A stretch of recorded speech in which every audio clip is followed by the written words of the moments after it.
Should be phenomenal, and there's really nothing else you can say. I mean, we are seeing some of the most exciting maps to start us off. If we end and go up going to that map 3, we'll see Clubhouse, we'll see a more defined territory, but Coastline and Chalet to begin, this is going to be awesome. And already we can tell things are getting spicy because we've got more unique ban coming right off the bat here on Coastline. The Zofia taken off the board first here from Nokturns, a bit of a surprise there, but the second ban now to roll in from Arial Arise. That's going to be the Nomad, and that is a bit less of a surprise, but on Coastline, not having a Nomad as an attacking team, that is going to, well, likely mark disaster and give the roamers a lot more freedom than they would normally have on already a very, very aggressive map. You look things over to the defense, and now you take off that Valkyrie, and that's another piece of that defensive utility, defensive intel that won't be a factor in this game, nor will those mirror windows. So as far as defensive bans go, standard stuff there, but taking out the Zofia, the choice from the Nokturns, could be a target ban, you know, towards Gomez, trying to remove that player who got 21 kills in his last match out against Aqualix. Yeah, I have to imagine it's not only a counter ban to Gomez, but the way that Arial Arise plays as well. If you've watched Nocturne's games, you know that they're privy to more the Iana Ashe combo. They don't run a whole lot of Zoe. When they do, it's Lackey, but Lackey is also, you know, tends to be sometimes their Sledge. He and FICO kind of swap on and off with that. So I do definitely understand the ban. And Arial are definitely a team that use the Zofia a lot more than Nocturns do. So that's going to force Arial into, you know, running that Iana Ashe combo. Though Gomez, I'm sure, you know, although the Ashe has less utility than the Zofia that he's going to be used to. But, I mean, Gomez is no stranger to Ashe. You know, he's been in CL for a while. He has always been a fantastic entry. So it's Nocturnes starting off the defense. And one point I want to make, Jonah, too, is that this is Arial Arise's map pick. Arial Arise had the first ban. They have the first pick. They decide they want to go Coastline. And Nocturnes select the defense, which is completely counter to what we normally expect from this map. Yeah, you usually like to see teams starting out on that attacking side. This does generally favor the attackers, but, you know, depending on the map, depending on the teams, this could go defensive-sided, and if Nocturnes feel that they've done enough prep work, they know exactly what to expect from these Arial Arise attacks, maybe that could be why they elected to start things out, defending this top floor bomb site here. But worth mentioning that Arial Arise go to this map here. Oh my god, a run out already. Lackey not even going to let me make my first point. He's going to get aggressive and go for the run out. Kento quickly shutting that down. Looks like they really wanted to take Gomez off the board. Nocturne starting out rather spicy. But like I was saying, Arial Arise, they beat Parabellum here 7-5 earlier in this stage, and that's likely why we see them bringing out Coastline here on this first map, because they are eager, they are ready to go, and they clearly have a lot of confidence. There's Gomez again, picking up now the second kill for this Arial Arise attack just as this round has begun. Both Lackey and Exod already dropped and taken out of this fight. Yeah, the analyst has talked about how Nocturnes is going to need to match that pace, match that aggression that the entries of Gomez, Kento, and Arial as a whole tend to exude on the map. And while they're matching the pace, they're not necessarily matching the firepower. That's 3 kills in a row now for Arial. No answer back, and it seems like the defense doesn't have an answer for the plant either. Beastly's going to get that down for free. I mean, the only damage being suffered by any member of the attack right now is just a little bit onto Gomez, but he'll easily be able to shrug that off. Both these last defenders as well. One is all the way by Hookah. One was attempting to flank Luggage. The flank, I think we can all agree, coming a little bit too late. Marmalade wading through her smoke is going to look over towards where the plant is. There's no one there. You'll see one by the bar, but there's a very, very swift refrag. Gomez with both of the last kills, if I'm not mistaken. That's a 3K for him, and Arial Arise start off dominantly. Yeah, the pace of the round, that was something that Nocturnes could not live up to. In fact, the only bit of damage that Nocturnes dealt on Arial Arise before the bomb went down was about 1 or 2 bullets landing onto Gomez from Lackey's run out about 2 seconds in. From the 2-second moment until the plant went down and basically until the round was over, Nocturnes weren't even able to see the Arial Arise attackers, let alone land a couple of bullets or land a couple of kills. Something that will need to be remedied going forward, but it's just the first round, and, well, they can shake that one off. But concerning for Nocturnes, because yes, they were the ones who wanted to come out here and set the pace. You could see it by that run out. They wanted to send a message, and a decisive message, early. That they are not here to mess around. They want to bring out the aggression. They want to catch Arial Arise off guard. And, well, that backfired quite a bit. The only message Nocturnes received is that whatever they were doing on defense is not going to work again. Yeah, that was, I think, Exhibit A when we talk about over-aggression, right? It was Nocturnes trying to get out early, come out of the gate swinging, and not doing a great job of it, leaving themselves very exposed. I mean, you can see, they only got one kill, and it was in a post plant with Marmalade pushing through her own smoke in the middle of the site on someone looking the other way. So, well done. I mean, Gomez and Kento, the analyst desk highlighted them for a reason. They got all 5 kills in our opening round. And Nocturnes, I guess instead of changing the way they played the site, they're just going to go to a completely different site entirely. They're going to go on to Kitchen. They have, quite the roam-heavy setup with the Mozzie and the Mute, even, the Legion to help keep any early pushers at bay. There's no one holding upstairs, if I'm not mistaken. This is a completely horizontal maneuver from the defense, and so far, it's going to work. Sykes playing inside of Sunrise Bar drops Kento early.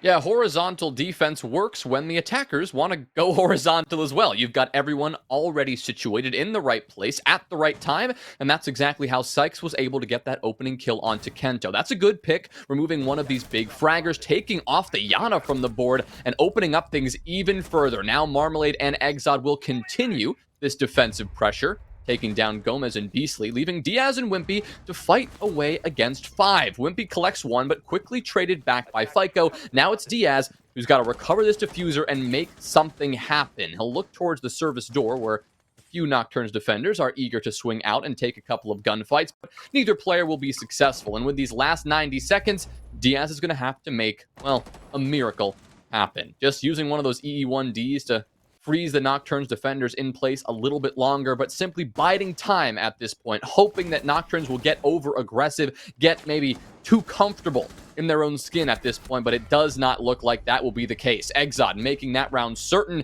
and quickly clapping back against Arial Arise with a very decisive defensive victory. Equally as decisive between the two teams so far. Only 1 kill in each of their losses, and Nocturnes completely shifted their style of play. It was almost like the opposite, right? Round 1, they're running out, they're peeking, they're getting aggressive. Second round, they hold position, they do not move. So one of the changes that came with New Coastline 2 that a lot of people are a fan of that, puts the site a little back in the defender's favor is service. Pushing the site all the way back to that double door. You now have to cross that threshold instead of, how people would normally plant in service, which is, right in front of the doorway or right next to the desk. Can't do that anymore. That forces Arial Arise to push all the way in, and with the defenders holding fully horizontal, and Arial Arise never taking advantage of that. They never just went up above. They had a sledge. They had breaching charges. They could have done plenty of vert to flush out the guys in lobby, flush out Marmalade holding by the single reinforcement. They never did any of that. They just tried to walk in, and that's not going to work. The floor holes were being held by the Legion in lobby. Marmalade, quick peeked and absolutely demolished the first guy trying to move into service, and Arial Arise simply did not have enough control to go for the push that they wanted to go for. They thought they could take it fast, they thought they could take it easy, but Nocturnes had everything solidified. Now, we're 1-1. Nocturnes aren't going to go back to Hookah yet. They're going to go on to Double Bar, which has become a more popular site in recent times. Yeah, seeing how this Double Bar site will pan out, I mean, I suppose it's, again, a question of exactly what kind of defense Nocturnes want to bring. We've now seen a couple of different varieties, a very aggressive one and a far more passive one. We'll have to see exactly how they adapt to what appears to be an office-sided take initially by Arial Arise. A quick swing out from, I believe that is Lackey, will not bear any fruit for Nocturnes. In fact, Lackey, as he tries to rotate back, finds himself on the receiving end of a well-placed frag grenade. Another opening pick for Arial Arise to start things off. Still, a player contesting heavily here in office. That's Exod behind this wall. 2 players from Arial Arise trying to push him out, but right now, patient, hoping that Exod just swings out and finds himself in his own grave, and that he will. Not before picking off a kill, though. He will take Wimpy's life, so it was, well, not for naught, you could say. They picked up something, but still a lot of ground to make up because Arial Arise in a 4 versus 3 now have some top floor map control as Diaz is taking that control. They now have control of office, so a blue bar push is all but inevitable at this point. Yeah, and not only is this a full office take with top floor pressure, but look at how quickly they did that. Arial Arise found those 2 kills, a 2-for-1, within like a minute 15. That is pretty damn good timing. Now you've got Gomez cutting the blue window cross as well.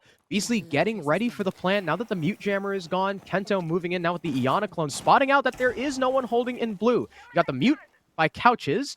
Don't know if they know if Mozzie is right by jungle or not, though. That could be an issue if he can get that C4 all the way behind the blue bar. But Arial Arise right now, I like that they've slowed down. They're taking their time. They know how much an advantage they have, and they do not want to rush into things like they did in the previous round. Marmalade took a very long angle against Kento, holding in the other inside of office. Ate a lot of damage, but the plant is going down. There's the C4. What? Sniped out of the air by Gomez. I'm not quite sure if he hit it or if it just straight up missed. Fyco, he doesn't have to use his yet. It was enough to shove Beasley off the plant. Marmalade as well, going to take down the cover. Gomez downed outside the window. Marmalade is popping off. That leaves just Diaz as Marmalade finds a third. Good night, Beasley. What a shot. I'm sure it was beautiful all the way downtown. It's the Lion in a 1 versus 3, trying to shove his way into blue bar. The Jaeger was upstairs as well, and he will come back down to rejoin his team, and he won't be caught on the rotate. Sykes Dumpster's the last player, and Nocturns take their second point. Yeah, and unfortunately, we didn't get to see where Marmalade lined up 3 kills back to back to back, but 3 kills that completely transformed the round. I'm not exactly sure where she was positioned, but I think that was a pretty solid long angle, probably over in Sunrise, right? I mean, I assume behind the bar, but either way, that is a well played from Marmalade, and what a way to turn around that really looked like Arial Arise were taking effortlessly and absolutely snatching it right out of their hands. I mean, that was an incredibly decisive push from Arial Arise. And like you said, Harrison, they were slowing down and trying to make the rest of that clock work in their favor. But what actually happened was they let Marmalade look for an opportunity. And when she found one, she took advantage. And that is incredible to see. Nocturnes now take their first lead of the map as they take 2 rounds in a row. Now heading back to Hookah and Billiards to try this site one more time. All right, back to Hookah. Nocturnes have looked way more confident on the other 2 sites. Maybe we could even consider this the de facto tertiary for now, at least until they fix their stuff. We have a little bit of a different operator selection, though. Instead of Enaruni, we have a Cade to ensure that quad wall cannot be opened. I imagine as well, Nocturnes aren't going to shove their faces in windows and sprint out onto balconies within the first 30 seconds. So I suppose as well, we're going to be able to get a taste of how Nocturnes really defend this site. And Arial Arise are not going to be given freebies anymore. Yeah, when you give a freebie to the opponents in the beginning of the round, it seems like every maneuver you do after that, you're just trying to desperately get that advantage back and make up for that error. So by not starting with that run out from Lackey, already Nocturnes are putting themselves into a much better position and hopefully a calmer position where they can sit back and be a little more patient. Now, Arial Arise, they are not a patient team. They're a decisive team. And when they seize an opening, they are going to take it. And already you can see the nades coming out from Kento. Wimpy positioning on the Hookah balcony, and the combined intel from those 2 players will net a very good opening pick. The 3rd kill for Kento with that nade in this map alone. Very well played from the Yana so far. Not only Kento's 3rd kill, but his 4th opening engagement. He has been involved in every single opening duel. But what an angle from Sykes down below, looking up through the floor, catches Beastly in the back. The Hibana now shut down your primary planter off the board, and not a trade in sight, at least not yet for Arial Arise.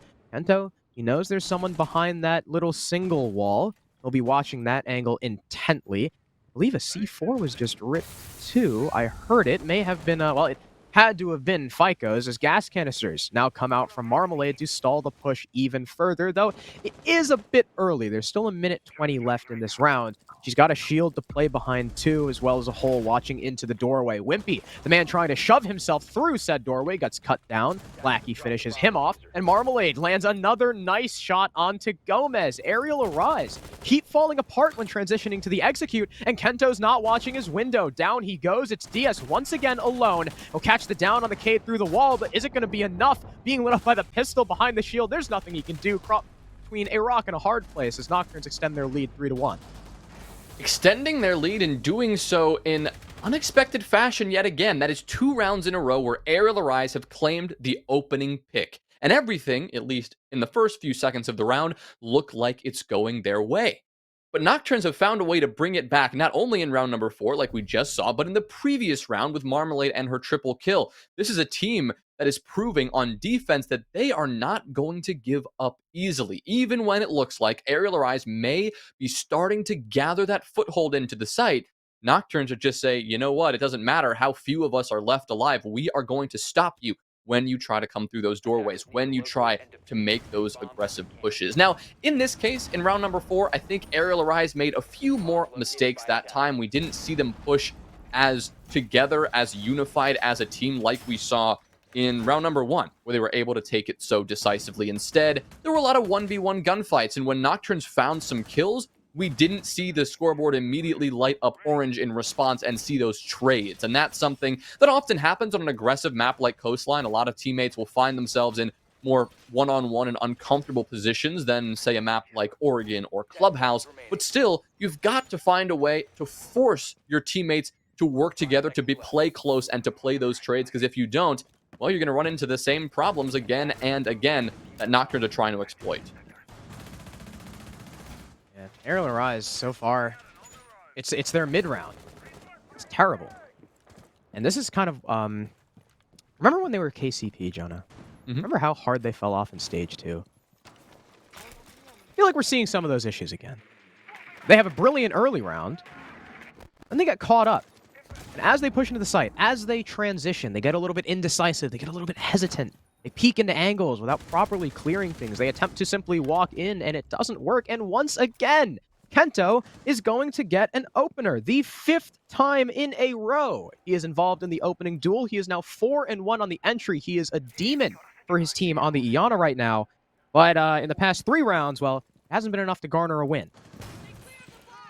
Yeah, can Arial Arise finally break the streak? They're going to go aggressive, and Kento will pay the price. Wimpy, though, finally quickly on the refrag. In fact, 2 as he finds a double kill. It'll be all up to Marmalade and Exod now as they sit both tucked alone on this site. Actually, Exod has found his way over in main lobby to possibly get aggressive and go for that risky play to bring back the momentum in the favor of this defense. But things are once again going to come to a grinding halt. As Arial Arise, they don't want to get overextended. Now that they've claimed a tremendous early advantage, they want to figure out where these last 2 defenders are positioned before eventually pushing into the site and taking them out. We can see the drone work here. Now coming in from player tucked over there in Mudroom, that's going to be Gomez, trying to find the player on the site, Marmalade, who just got spotted out by that drone. Wimpy as well will now look to drone from this kitchen window, just trying to find as much intel as they have to work with.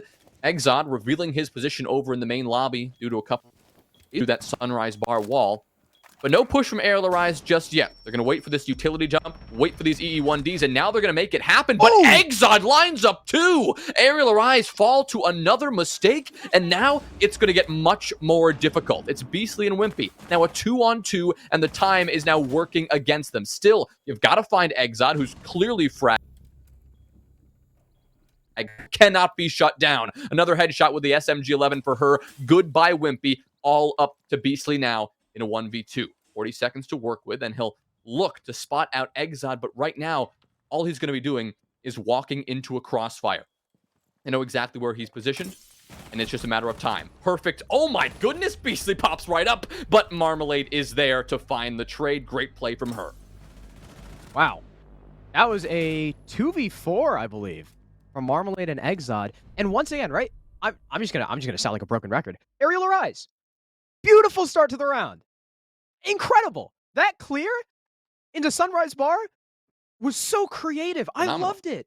Yeah. Not only does Kento get the kill through the floor on, I think it was on Lackey trying to get, cheeky with an impact, whatever. You lose your vigil. Big whoop. But they Ash open the couch wall from Blue Bar.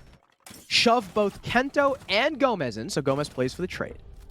Simultaneously as Wimpy pushes and pinches from Mudroom, right? Wimpy ends up getting the kill. The Mozzie is like, oh crap, there's two people rushing my guy Couches. I gotta get that trade. He's distracted. That allows Wimpy to move in and just shoot him in the side, right? And then everything stops. Arial Arise are like, all right, 4v2. Bam, we got this.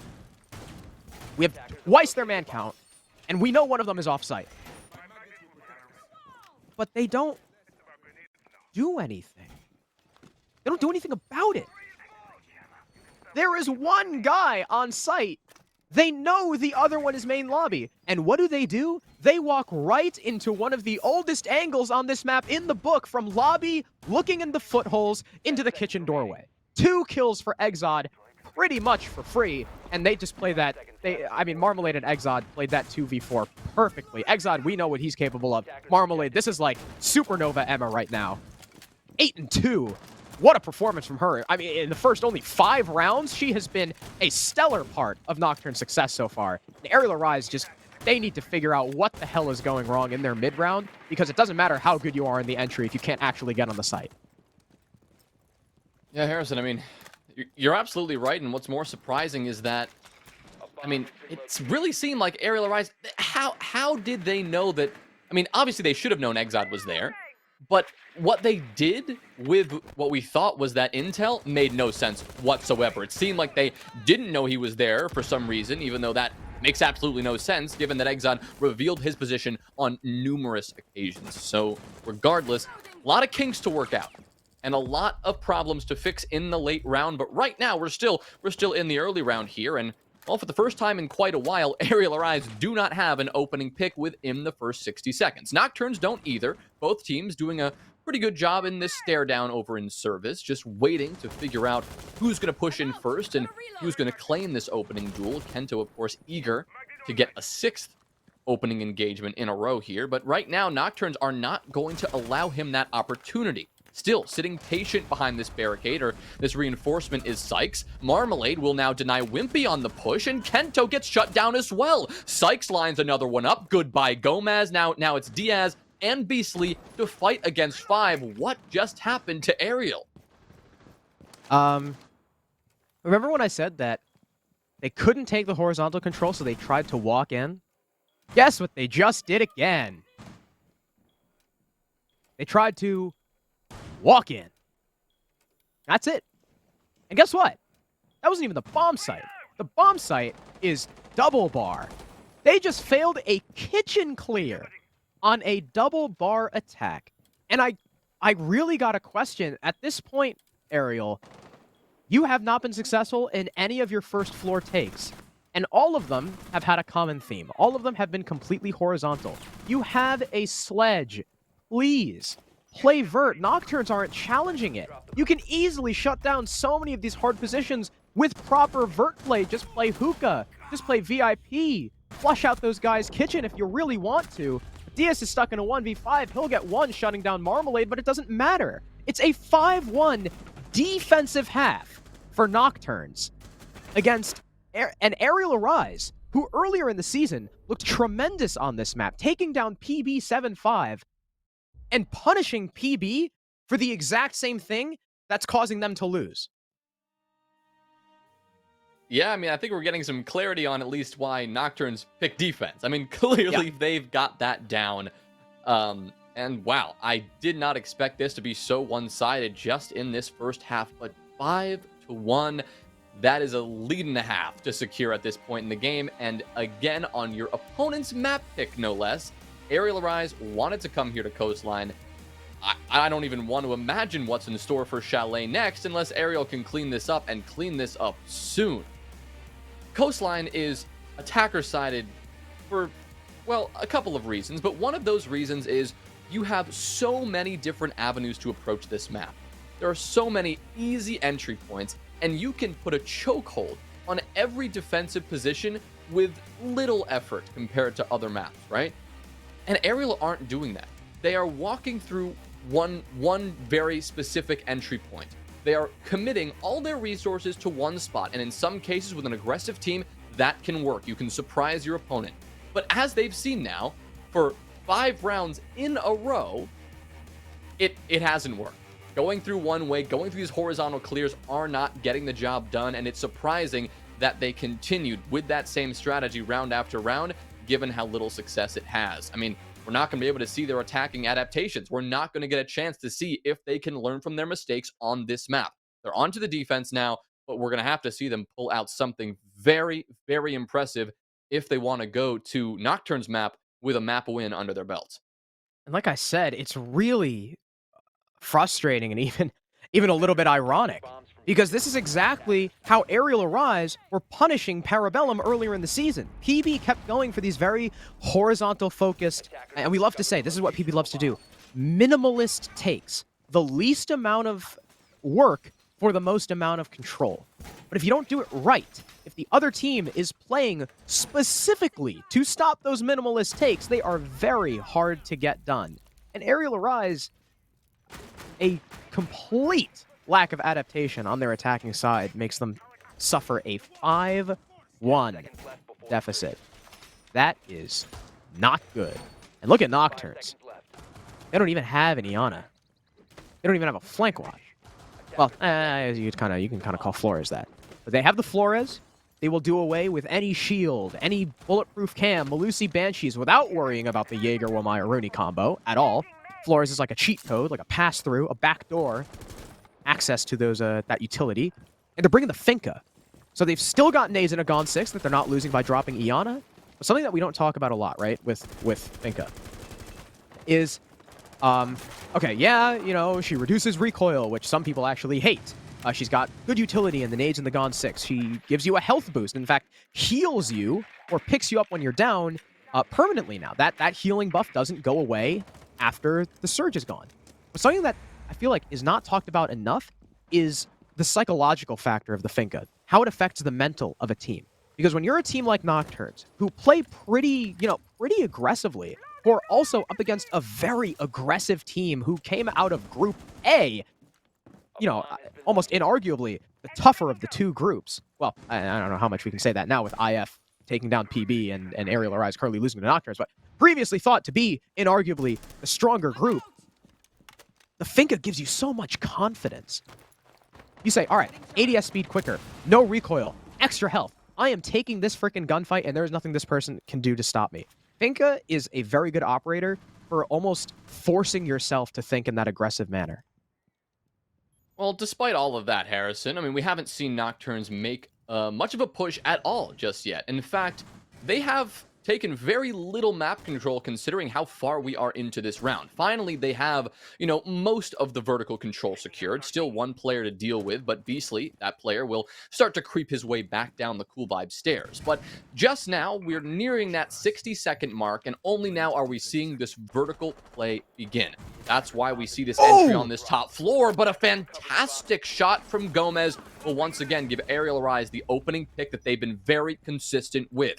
Kento on the follow-up will take the life of Lackey and make Nocturnes now struggle even more to secure this control that they really haven't done much with. In fact, leaving the top floor, abandoning it entirely in favor of just a couple of doorways, the main double door facing lobby and that service door. This does not look good for Nocturnes by any stretch of the imagination, considering they have 30 seconds left, no kills, and yeah, no time to work with. FICO will be the first player to push in, just hunting for these frags, but too many angles to check and too many angles to worry about right now. A couple of bullets will land on Gomez, and the Finka stim will help him out a little, but it's not going to help Exot, who quickly gets taken down by Kento. Sykes gets one in response, but Diaz claps back with a very nice trade. All up to FICO now with 3 seconds on the clock, and Kento will quickly finish things out for this defense, and Arial Arise will take their first one and clean things up a little.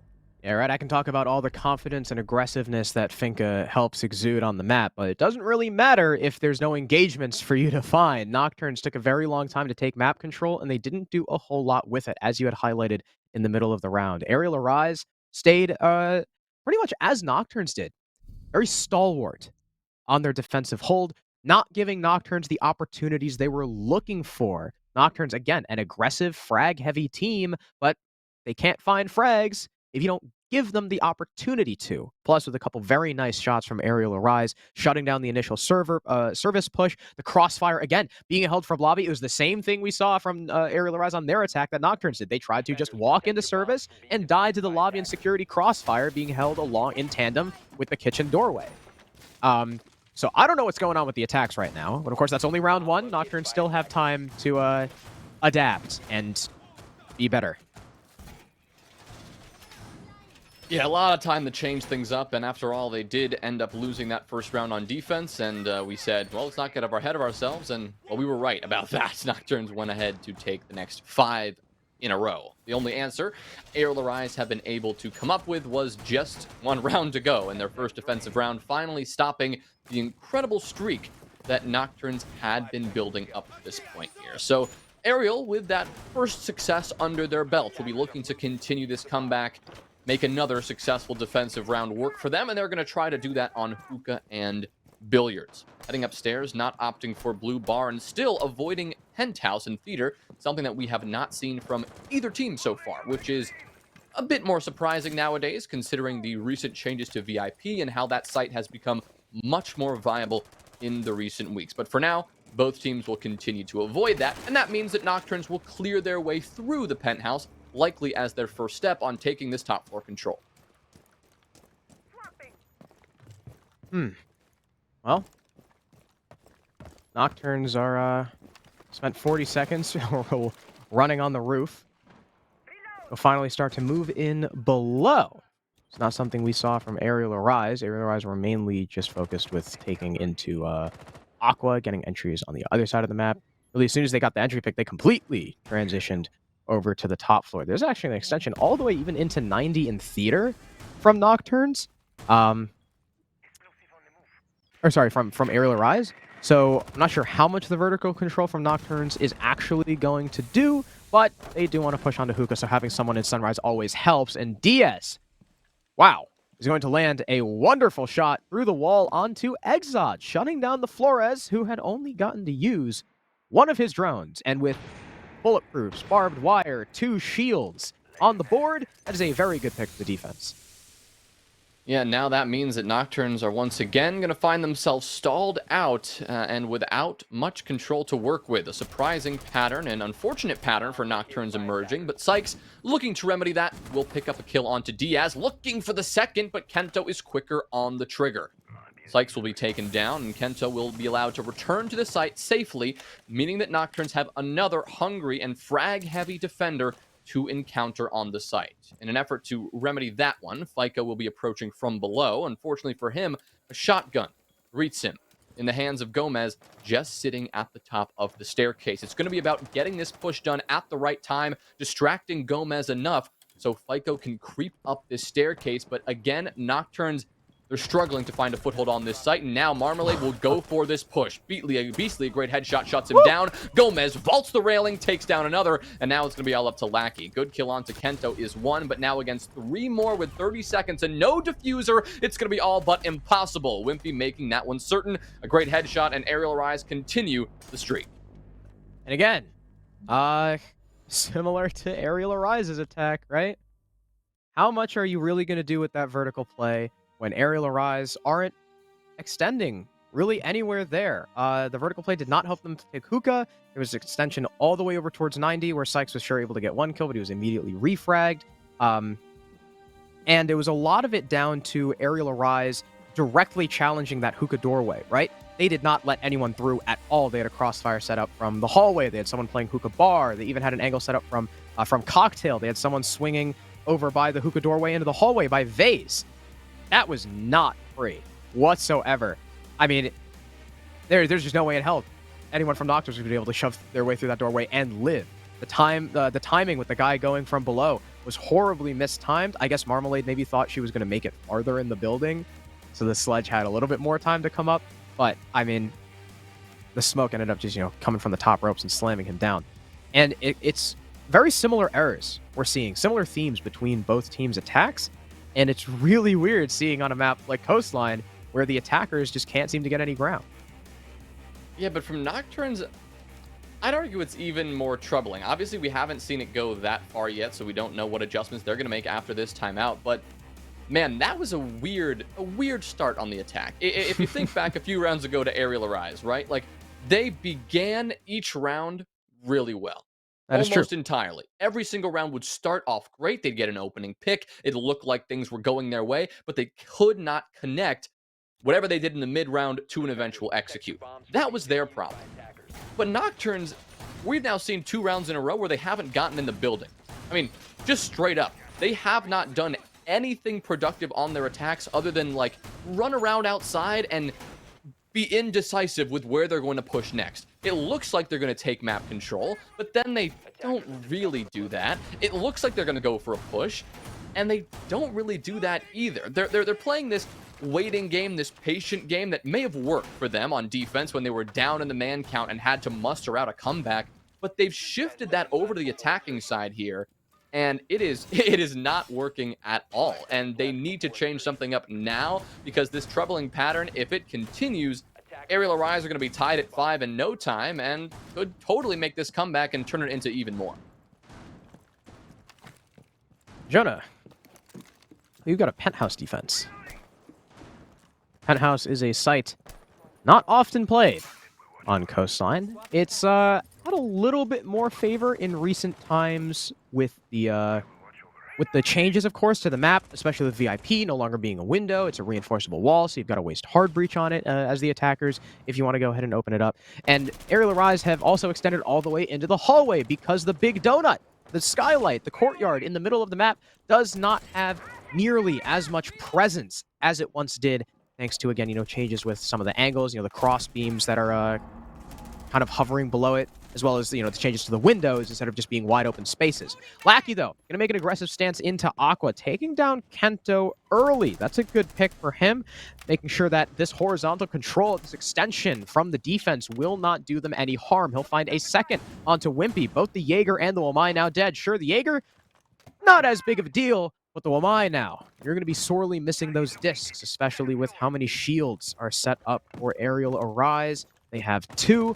How much, projectile denial they would need, especially to keep people like the Smoke and like the Echo safe. Without those, Penthouse, once the attackers can take proper control and once the attackers actually get into Penthouse itself, the plant is usually not that complex of an issue to get down.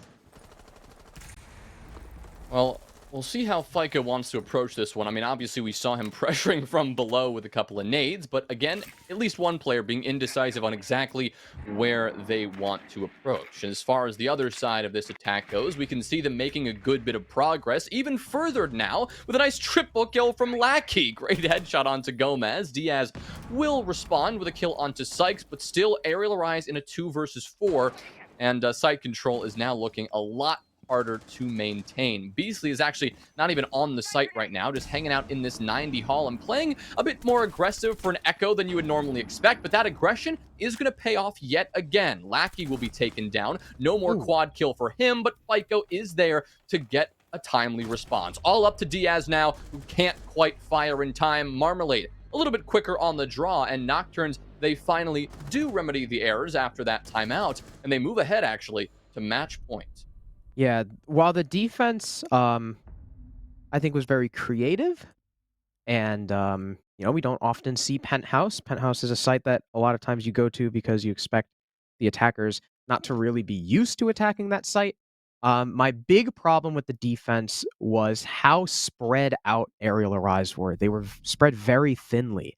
You have Kento in Aqua. He's alone with no help. You have Wimpy kind of holding down, that shield by Hookah, but he's got no help. Both players very easily pinched out. Wasn't that difficult at all. Lackey, was just on a tear. Every time someone from Arial Arise tried to step up and retake some of that control that they had previously lost, Lackey was there to slap him down. And then Beasley, of course, playing aggressively in the hallway. He gets 1 pick, but at that point, Nocturns had already opened the VIP wall. Beasley simply lost his fight, and there's nothing Diaz can do in that 1v3, especially with how open the walls are. You're kind of relying on your offsite players to stay alive for a decent bit. If you're stuck in the site like that, especially in a 1vx, There's so many angles you have to worry about. Even if he had killed Marmalade there, it would have been tough for him to get out of that position unless he dropped downstairs and forfeited sight, in which case the attackers could have planted. And unless those Echo Drones were still up, there wouldn't be a lot of info for him to play off of downstairs. So Nocturnes now extend their lead 6-3. Aerial Arise need to take a perfect site rotation in order to stave off defeat. That's just to take it to OT. I mean, they've got some sites we haven't seen yet. They haven't tried double bars, so we could always see them bring that one out. But just based on this rotation we've seen thus far, seems that they will be avoiding Blue Bar and Sunrise, instead favoring Hookah, Billiards, Penthouse, and Kitchen, the site that we are now looking to defend if you're Arial Arise. We will see now how Nocturnes want to approach this as well, given their indecision on this previous Kitchen attack. It seems as though they will, at least initially, commit to a clear from the other side. If you recall, in the previous round, they just sat outside the service door and sat outside that main lobby door and didn't do much with it. In fact, they took a little bit of vertical control, but quickly backed off. This time, it's going to be horizontal. It's going to be office side over, bar side over, but they're already going to be facing a little bit of difficulty in doing that because they didn't take this top floor control. Lackey is finding himself in a little bit of trouble, given that there is somebody, or at least there was somebody, on that Aqua hatch. That somebody has since backed off and moved elsewhere, over towards that main lobby side, but still you've got players on this top floor. Still you've got players in extended positions that Nocturnes will have to worry about. Another one of those players on the top of Cool Vibe stairs. Swing around and flank at any given moment, so FICO and Sykes, as they push here from Sunrise, they will have to be careful. Here's the Finka assisted with the Lion to gain the office control that the attackers were so desperately looking for. And they're sniffing out someone in security. Exod knows there's someone there. He'll take a bullet, flash himself in, but caught mid-sprint. Luckily, though, Lackey's got the cover. Kento will get a down on one, but no more than that. Well played to that duo before Wimpy trades on to FICO, killing the Sledge. And although you've lost Kento in the process, look at the rest of the defense. They're all full HP. Meanwhile, Lackey and Exod are very lit up, and there's Exod being finished by the fast-firing MX-4 Storm. Lackey now stuck in security on an island alone. He's going to try and get out of there before it's too late as Sykes boosts up, attempts to take some of this control, nading into kitchen doorway. He's got no idea there's someone on his blue stairs. Beastly collects a freebie, and Diaz shuts down Marm. It's Lackey alone, and they know exactly where he is. Arial Arise take round number 10.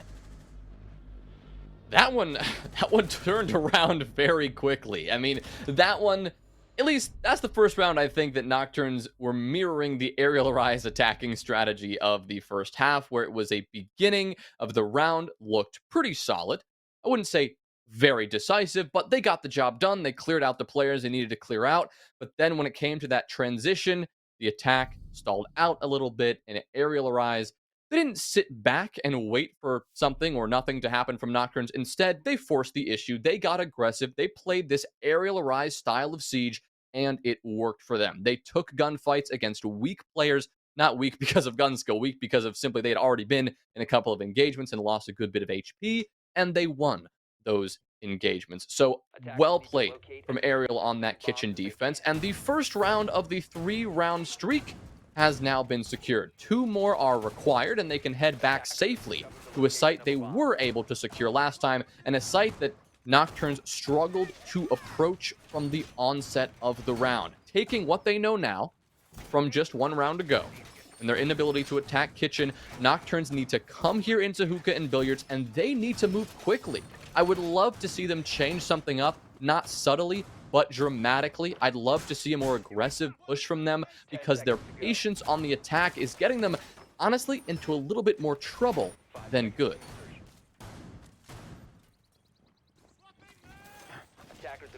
I'm sure Arial Arise are confident in their other 2 sites. You know, Penthouse was kind of a one-off, but now that we're back onto Hookah, we have a bit of a VIP extension in with a shield setup as well. Beastly on the Cade, locking off the wall. Nocturnes are going to be forced to clear all the way in, it looks like. Are they going to deal with it? I thought for a sec they were opening the penthouse window. I thought they were setting up for the full clear. No, okay, yeah. So they're going to start over towards the penthouse side of things. They're going to attempt to clear this extension. Main issue is, of course, that They've got to play against a shield, and VIP, now that the bookcase is open as well, is much easier to hold in than it previously was. Plus, the angle from the roof is no longer an end-all be-all to cut off the doorway. Fortunately for them, there's no Cade on the wall. Sykes may have dealt with that if there was one there in the first place. Marmalade will be able to open the angle, and if I'm not mistaken, that defender already fall back? Oh yeah, he already got out of there. You had to rotate. Okay. Yeah, that's And good timing there. they're wasting even more utility on it. Yeah, it's so well played here from Arial right now. They knew exactly what they got themselves into, and they got out at the perfect time. And Nocturns, they didn't know until probably just now exactly what they were dealing with and if that player was cleared out. And so, yes, wasting utility and wasting time, which has been the problem for Nocturns. Less so the utility, more so the clock, and just not using it to perfection. But now they've got 90 seconds to remedy that. They've got 90 seconds to recover this, and they've got one player potentially trapped over here in Aqua, making a quick escape now, dropping down in Office, so staying alive for the time being, but still forcing Nocturns to go through this increasingly lengthy checklist on clearing this utility. We see FICO, he dealt with that Banshee. We see Lackey trying to provide the coverage, making sure nobody from Arial can swing and get aggressive again. But look at where all these orange outlines are stacked up. Everyone from Arial has now rotated down below, around, all over towards Cool Vibes, towards Vase, all ready to deny this push in from Aqua. At the very least, if they can't deny it, we're certainly going to see a maniacal retake.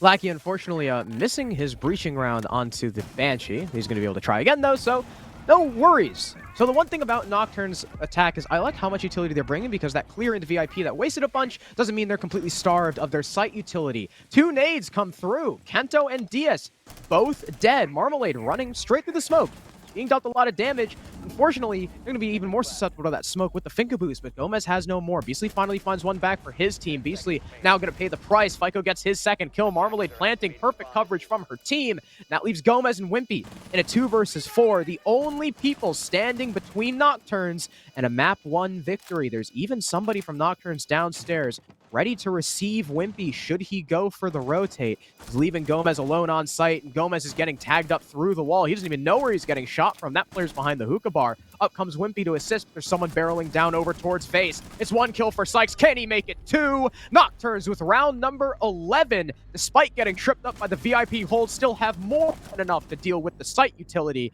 and they'll take Coastline 7-4. Nocturne's defense was gorgeous, but their attacks, they weren't pretty, but at the end of the day, it got the job done, taking only the 2 rounds they needed to secure the win here on Coastline, taking the Arial Arise map pick right out of their hands and sending a very, very clear message to start off the night, that they are here to play. They don't care what group they came from. They don't care if they're the underdogs in this series. They are going to come out with a fervor, and they certainly did that here on map 1. You now look towards Chalet, where now they can go to the map they wanted to play here tonight. And for Arial Arise, a lot of question marks and a lot of concern will stem from that as a result. Yeah, it really looked that game was a battle less of who had better defenses, but who had worse attacks. It seems like Arial Arise were the winners of that unfortunate award. And we're going to go back to the analyst desk between our maps to discuss just how bad those attacks really were.